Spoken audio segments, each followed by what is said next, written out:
Does anybody remember an old PC game from the early 1990s called Mr. Mix? It's mainly a typing game similar to Mario Teaches Typing, where you have to type words into a box to make the chef put ingredients into a bowl. Unlike most typing games, however, this game is notorious for having an insane difficulty curve. The game has a words per minute requirement for each level, being as low as 10 on level 1 and high as 85 on the third. By level 5, the requirement reaches over 500, effectively making it impossible to proceed any further. The one main things that people noticed about the game immediately was the background music. The first level was unsettling patterns of growls that got progressively louder as the level went on, often causing damage to the early computer speakers that were not designed to handle extreme high volumes of sound. The second level had no music at all, and the third had what sounded like an extremely low quality recording of a hairdryer playing in the background.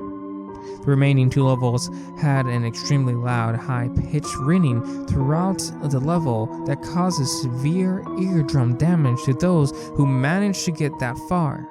Another rather disturbing aspect of the game was the design of Mr. Mix himself. He was large, round face, overweight man with large beaded eyes and red spots on his cheeks. Most children who played the game reported having vivid nightmares of Mr. Mix speaking to them in a quiet, raspy voice and threatening them to keep quiet about something. However, none of them could remember exactly what that was.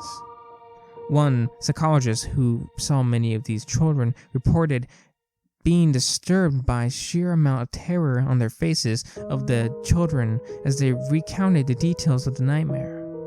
Many children broke into tears in the process, begging for their parents to save them. However, no direct relationship of the game itself could be determined by these few cases, as not all children suffered the same adverse effects. For obvious reasons, this game did not sell very well. It remained in relative obscurity until a few years ago, when PC hackers got a hold of the ROM of the game and started digging in through it. Using memory hacking software, they managed to crack the game's code and bypass the impossible 5th level. What they found, however, was extremely disturbing and caused many of them to quit the expedition. According to the reports these hackers left behind, the game behaves very strangely and the 5th level is bypassed. The game crashes violently and closes, writing a bunch of files into the System32 directory to the point that the RAM was almost completely filled.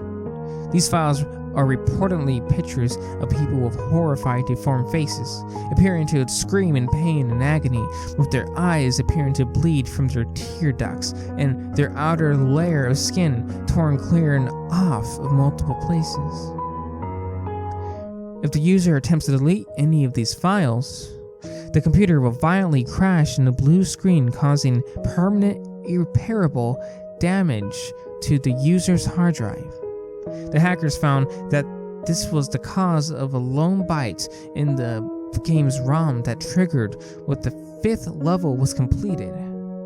After removing this byte, they were able to proceed to the 6th and final level. Unfortunately, all original hackers declined to discuss what they saw in the final level. All of them became extremely paranoid and reclusive, refusing to talk about anything related to the game and showing established extreme symptoms of post-traumatic stress disorder. Most of them ceased to be able to form a coherent sentence within a week. Within a month, all of them went missing. All the remaining copies of the game were destroyed. To this day, no one knows what was in that game that caused them so much psychological damage. Maybe it's better that way. 2 years after the incident, a man was arrested after trying to kidnap an 8-year-old girl from a grocery store. Through the DNA and fingerprint analysis, the man identified as one of the original hackers who viewed the final level of the game. He was wearing a white chef's hat and had the look of unspeakable malice and insanity on his face. When interrogated, the man would only say one thing: "I'm Mr. Mix. Shh.